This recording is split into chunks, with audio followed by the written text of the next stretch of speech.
십자가 그늘 아래 나 쉬기 원하네.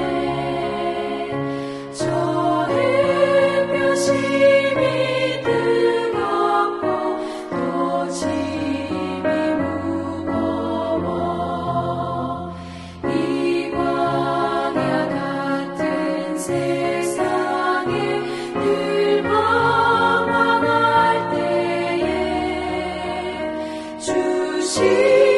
십자가의 그늘에 내 쉴 곳 찾았네. 내 눈을 밝히 떠서 저 십자가 볼 때 날 위해 고난 당하신 주 예수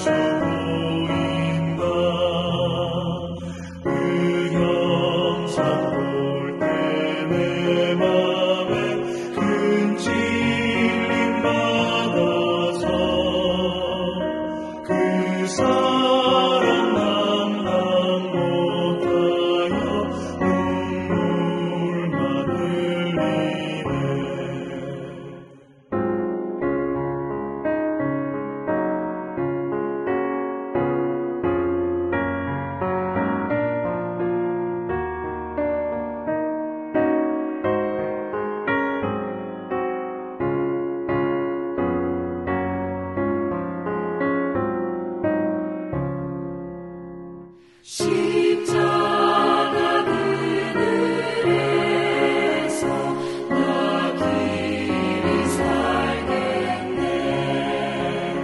나 사모하는 광채는 주 얼굴뿐이라. 이 세상 나를 버려도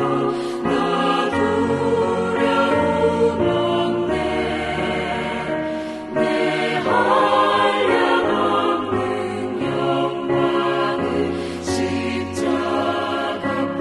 십자가뿐이라.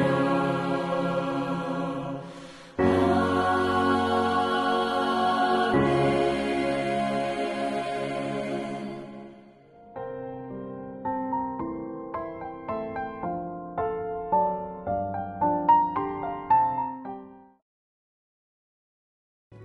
들으라. 너희 중에 말하기를 오늘이나 내일이나 우리가 어떤 도시에 가서 거기서 1년을 머물며 장사하여 이익을 보리라 하는 자들아. 내일 일을 너희가 알지 못하는도다. 너희 생명이 무엇이냐? 너희는 잠깐 보이다가 없어지는 안개니라. 너희가 도리어 말하기를 주의 뜻이면 우리가 살기도 하고 이것이나 저것을 하리라 할 것이거늘 이제도 너희가 허탄한 자랑을 하니 그러한 자랑은 다 악한 것이라. 그러므로 사람이 선을 행할 줄 알고도 행하지 아니하면 죄니라. 들으라 부한 자들아. 너희에게 임할 고생으로 말미암아 울고 통곡하라. 너희 재물은 썩었고 너희 옷은 좀 먹었으며 너희 금과 은은 녹이 슬었으니 이 녹이 너희에게 증거가 되며 불같이 너희 살을 먹으리라. 너희가 말세에 재물을 쌓았도다. 보라, 너희 밭에서 추수한 품꾼에게 주지 아니한 삭시 소리 지르며 그 추수한 자의 우는 소리가 만군의 주의 귀에 들렸느니라. 너희가 땅에서 사치하고 방종하여 살육의 날에 너희 마음을 살찌게 하였도다. 너희는 의인을 정죄하고 죽였으나 그는 너희에게 대항하지 아니하였느니라. 우리는 야고보서를 읽으며 하루를 시작하고 있습니다. 야고보서는 주님을 따르는 모든 교회 공동체가 꼭 지녀야 할 마음가짐에 대해 이야기하고 있죠. 그러니 주님을 따르는 우리 한양제일 공동체가 꼭 지녀야 할 마음가짐에 대한 이야기이기도 합니다. 그렇다면 우리는 그리스도인으로서 어떻게 오늘 하루를 보다 의미 있게 보낼 수 있을까요? 오늘도 주님은 야고보를 통해 그 길을 알려주십니다. 오늘 성경 본문에서 야고보는 오늘날 그리스도인들의 모습을 상인에 빗대어 지적합니다. 들으라, 너희 중에 말하기를 오늘이나 내일이나 우리가 어떤 도시에 가서 거기서 1년을 머물며 장사하여 이익을 보리라 하는 자들아. 어떤 도시, 내가 계획한 공간에서 1년을 머물며 내가 계획한 시간 안에 이익을 보리라. 내가 계획한 일들을 능히 성취해내겠다는 상인의 모습입니다. 네, 그리스도인이라면 누구나 이 상인들처럼 저마다 계획을 세우며 이룰 거라고 확신하면서 살아가죠. 그런데 여기 야고보가 지적하는 상인과 같은 그리스도인은 가지고 있는 문제가 조금 따로 있습니다. 너희가 도리어 말하기를 주의 뜻이면 우리가 살기도 하고 이것이나 저것이라 하리라 할 것이거늘. 여기서 주의 뜻을 언급했다고 해서 이 사람이 주의 뜻대로 행하는 사람이라고 생각하시면 안 됩니다. 말씀을 자세히 살펴보시면 주의 뜻은 거론했지만 살리기도 하고 이것이나 저것이나 하는 주체가 주님이 아닙니다. 바로 상인들이죠. 바로 그리스도인 스스로가 주체가 돼서 원하는 삶을 살 수 있다고, 원하는 대로 살 수 있다고 우쭐대는 모습이죠.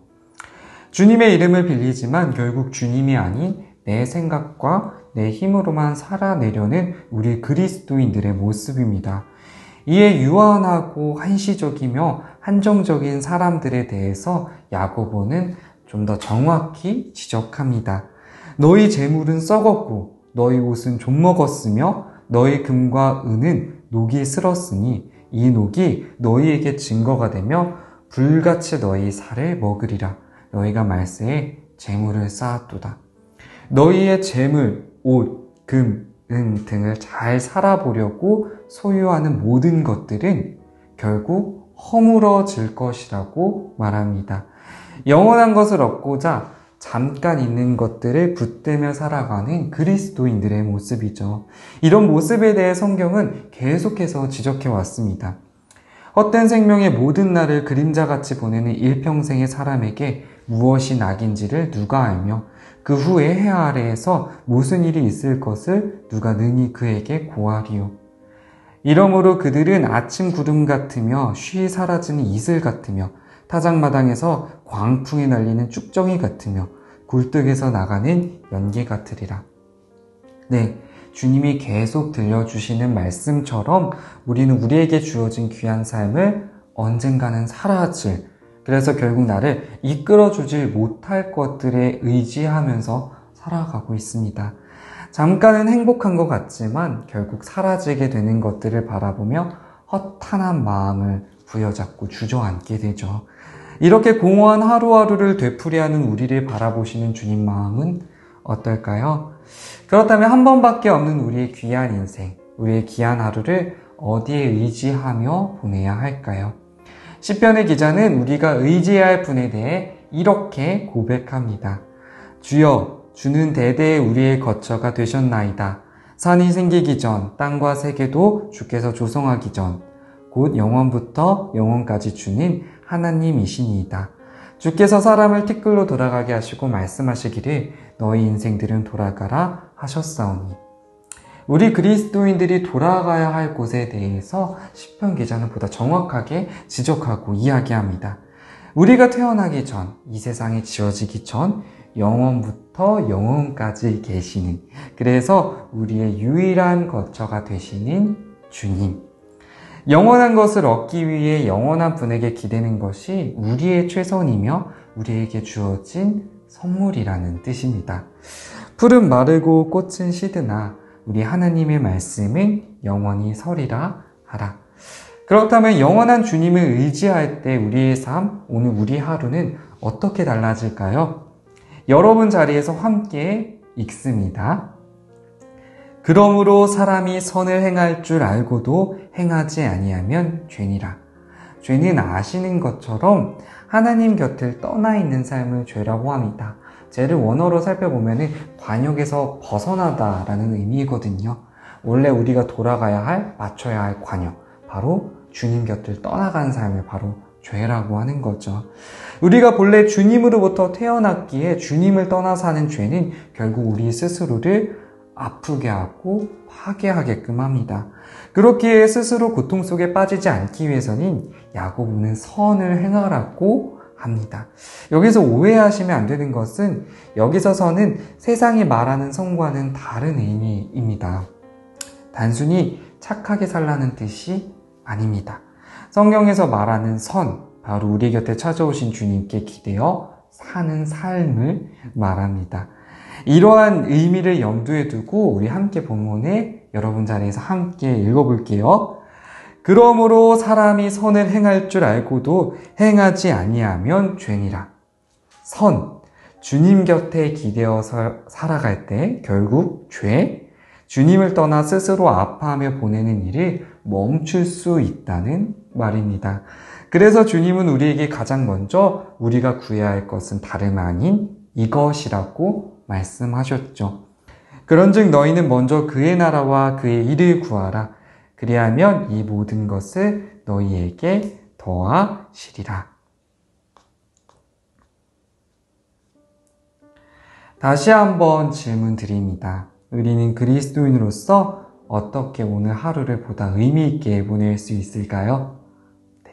곧 사라져 허무함으로 다가올 것이 아닌 영원토록 함께 하셔서 언제나 넉넉함으로 채워주실 주님 곁에 꼭 붙어 있을 때 우리의 하루는 잊지 못할 귀한 하루로 남게 될 것입니다. 너희가 내 안에 거하고 내 말이 너희 안에 거하면 무엇이든지 원하는 대로 구하라. 그리하면 이루리라. 기도드립니다. 주님, 오늘도 우리에게 하루라는 선물을 주셔서 감사합니다. 주님, 귀히 선물해 주신 오늘 하루, 오래전부터 이날을 계획하시고 이끌어 주실 주님만을 의지하며 살아가게 하옵소서. 주님의 이름으로 기도드립니다. 아멘.